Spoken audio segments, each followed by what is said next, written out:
Lumière Kaboulo TV, Lumière Kaboulo TV, Lumière Kaboulo TV.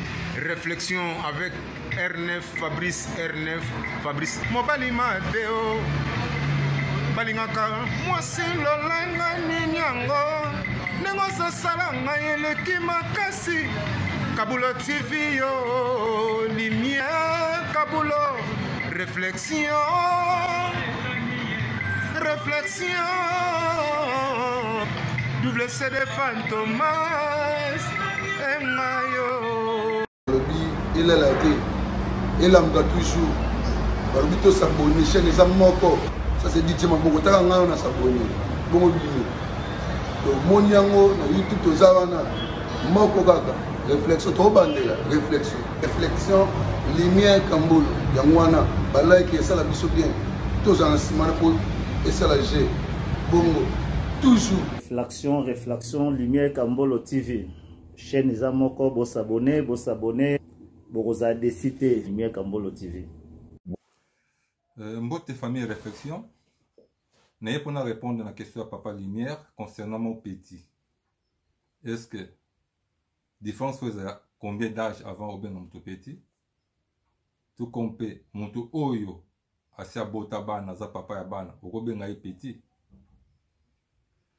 En réalité, on ne sabotami simana yo aza petit na yo par rapport à âge na yo. Ataza na bana ebele, ataza na mwana moko, ataza na mwana te, mais soka botama na simana yo aza ka petit. Parce qu'on a besoin exemple le là yo na le boza même père même mère. Parce que yo za grand frère, boza na bana te. Bo petit na yo abota aza na bana.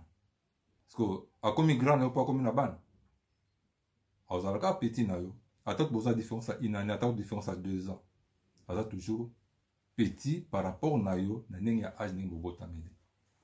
Alors, question est ali pour na kobenga mutu petit. Kobenga mutu petit. D'abord, ils ont dépendre de la relation ni yo zanango na mutu ozo benga petit. Vous attendez sur la relation amicale, comme si vous avez une relation familiale. À part wana soto tchewa na côté na mutu oyo bozana ba relation familiale te to bozana ba relation amicale te tant ozo benga petit parce que eko dépendre ndenge ye ako appréhender yango pour mutu akomona on est soko benga petit nit o diminuer tala ka petit mo boy tam so bondo zo ba momi. Alors, le gars n'a mominé pour bien petit monde diminuer. Nous avons exemple à petit Moro Boye à Wanapoto, c'était à Berlin.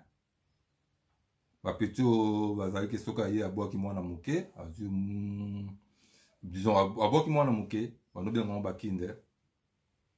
Ce que vieux Moro Boye a ébi petit Moro Boye, petit wana donc petit quartier na bango. Ce que petit wana ya poto avant y en Allemagne. Quand on vient monier, on dit petit. Petit atala a répondu à terre. Mais petit bazo ben gayot. Abi ah.